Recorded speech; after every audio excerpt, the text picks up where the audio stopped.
అది సుమారు క్రీస్తుపూర్వం 400 సంవత్సరాలు. ఎంతోమంది రాజవంశీకులు, అసమర్థ పాలకులు దక్షిణ భారతదేశాన్ని చిన్నాచిద్రం చేశారు. మూర్ఖ పాలన, అరాచకత్వం రాజ్యమేలింది. ప్రజలు ఎన్నో కష్టాలకు, క్షామాలకు గురయ్యారు. శాంతి భద్రతలు లోపించాయి.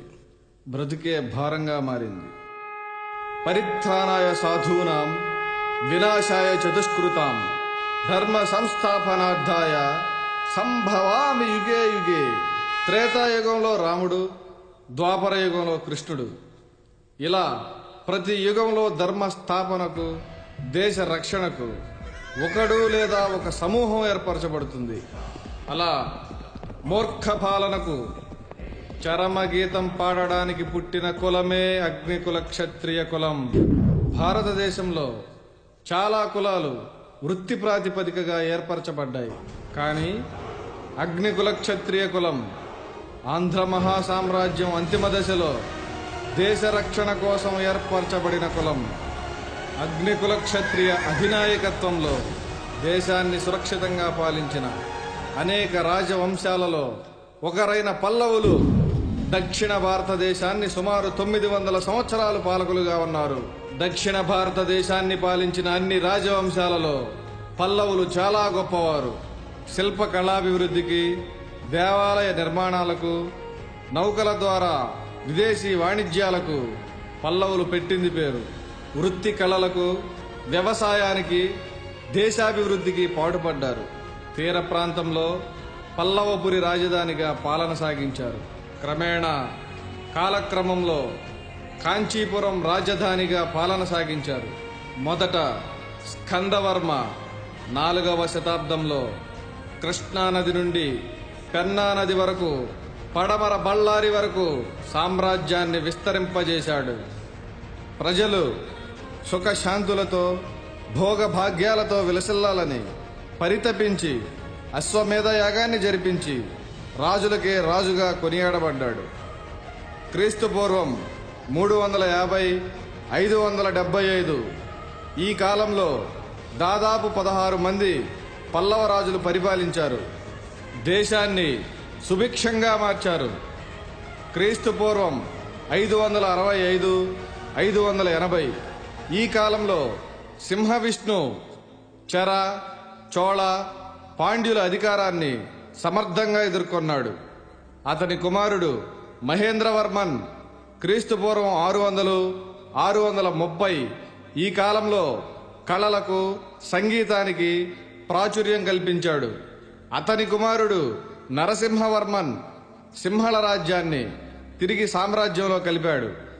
అతని బిరుదు మామల్ల అనే పేరు మీదనే తీర ప్రాంతంలో మామల్లపురం అనే నగరం వెలిసింది. అదే ఇప్పటి మహాబలిపురం. ఎంతో ప్రాశస్త్యమైన, అంతర్జాతీయ ఖ్యాతిని గడించిన షోర్ దేవాలయం నేటికి అప్పటి శిల్పకళా నైపుణ్యానికి సజీవ సాక్ష్యాలుగా ఉన్న కట్టడాలు. కాంచీలో అనేక దేవాలయాలను నరసింహవర్మన్ నిర్మించాడు. ప్రపంచానికి ఆత్మరక్షణ కళని నేర్పిన బోధిధర్ముడు పల్లవరాజులలో ప్రశస్తనీయుడు.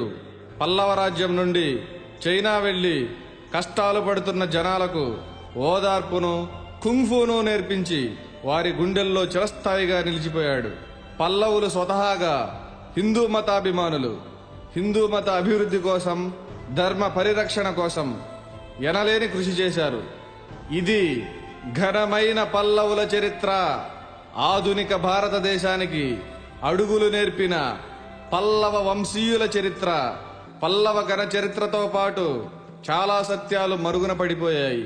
చోళులు, పాండ్యుల కుయుక్తులతో, కుట్రలతో పథకం ప్రకారం పల్లవులను అంతం చేయడమే లక్ష్యంగా కుటిల రాజకీయ నీతితో దుర్మార్గపు దారులను ఎంచుకున్నారు.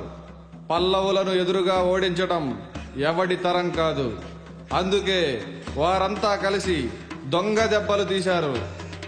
పల్లవులు నిర్మించిన అనేక నగరాలను, కట్టడాలను, ఆలయాలను వారి ఘనతగా చెప్పుకునే నీచ స్థాయికి దిగజారారు. ఒక పథకం ప్రకారం పల్లవ సామ్రాజ్యాన్ని పూర్తిగా నాశనం చేశారు.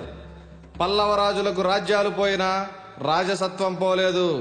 ధైర్య సాహసాలు, ముక్కుసూటితనం, ఆత్మాభిమానం పోలేదు. తిండి ఉన్నా లేకపోయినా నీతిని, రాజసాన్ని వదులుకోవడానికి ఏ అగ్నికుల క్షత్రియుడు సహించలేడు. అది వారి రక్తంలో నరాన జీర్ణించుకుపోయింది. కాలక్రమంలో ఆంధ్రదేశంలో పల్లవులు పల్లీలుగా పిలువబడ్డారు. పల్లి అంటే పాళీ భాషలో రాజు అని అర్థం. పల్లవుల పతనానంతరం శాసనాలు పాళీ భాషలో ఉండడం చేత, పాళీ భాష ప్రాచుర్యం పొందడం చేత పల్లవులు పల్లీలుగా పిలువబడ్డారు. పల్లవుల పతనానంతరం తరువాత పుట్టుకొచ్చిన రాజవంశీకులు, మహమ్మదీయులు బ్రిటిష్ వారి కాలం వరకు అలాగే కొనసాగించబడ్డారు. పల్లీలు అనే పదం తక్కువ స్థాయి అనే భావనను కలిగించారు. అలా కాలక్రమంలో పల్లవులు పల్లీలుగా మారినా, వారి రాజ్యాలు అంతరించినా వారి రాజసత్వం పోలేదు. హిందూ మతాభిమానం పోలేదు. వారి సమాజ సేవ, సాంస్కృతిక కార్యక్రమాలు వారి తరువాత తరాలు కొనసాగిస్తూనే ఉన్నారు. అటువంటి గొప్పవారిలో కొందరు ముఖ్యులు. శ్రీ కొప్పనాతి కృష్ణమవర్మ గారు ప్రపంచ ప్రసిద్ధి పొందిన అంతర్వేది దేవాలయ నిర్మాత.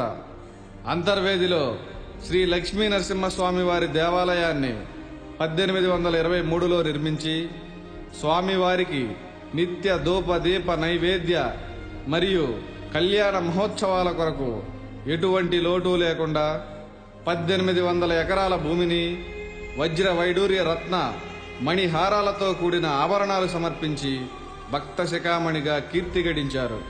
పిమ్మట శ్రీ మల్లాడి సత్యలింగం నాయకర్ గారు సమాజానికి విద్య ఆవశ్యకతను గుర్తించి విద్యాభివృద్ధి కొరకు కోట్లాది రూపాయల తన యావదాస్తిని విరాళంగా ఇచ్చి 1912వ సంవత్సరంలో శ్రీ మల్లాడి సత్యలింగం నాయకర్ చారిటీ స్థాపించి ఎన్నో రకాల విద్యా సంస్థలు స్థాపించి ఇప్పటికీ 2 పూటల అన్నం పెట్టి విద్యాభివృద్ధికి ఎనలేని కృషి చేసి మహాదాతగా కీర్తి గడించారు.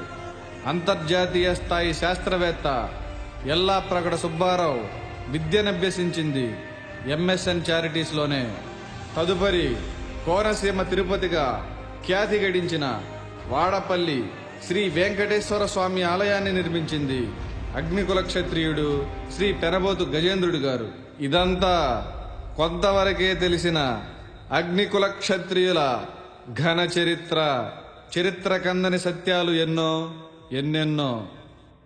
అగ్నికుల క్షత్రియ కులంలో ఇంత గొప్పవారు ఉండి తక్కువగా పల్లీలుగా పిలువబడుతున్నారని గ్రహించిన శ్రీ పొన్నమండ లక్ష్మణస్వామి గారు దేశ విదేశాలు తిరిగి చరిత్ర పరిశోధన చేసి 1901వ సంవత్సరంలో కోరంకి కేంద్రంగా అగ్నికుల క్షత్రియ మహాసంఘాన్ని స్థాపించి అప్పటి పాలకులుగా ఉన్న బ్రిటిష్ వారికి చరిత్రను వివరించి అగ్నికుల క్షత్రియుల వైభవాన్ని, ఔన్నత్యాన్ని వారికి వివరించి అగ్నికుల క్షత్రియులను పల్లీలు అని కానీ మరి ఏ విధమైన పదములతో పిలువరాదని 1929లో జూన్ 13న బ్రిటిష్ ప్రభుత్వంతో జీవో పాస్ చేయించి అగ్నికుల క్షత్రియుల ఆత్మాభిమానాన్ని కాపాడి జాతిపితగా చరిత్రలో మిగిలిపోయారు.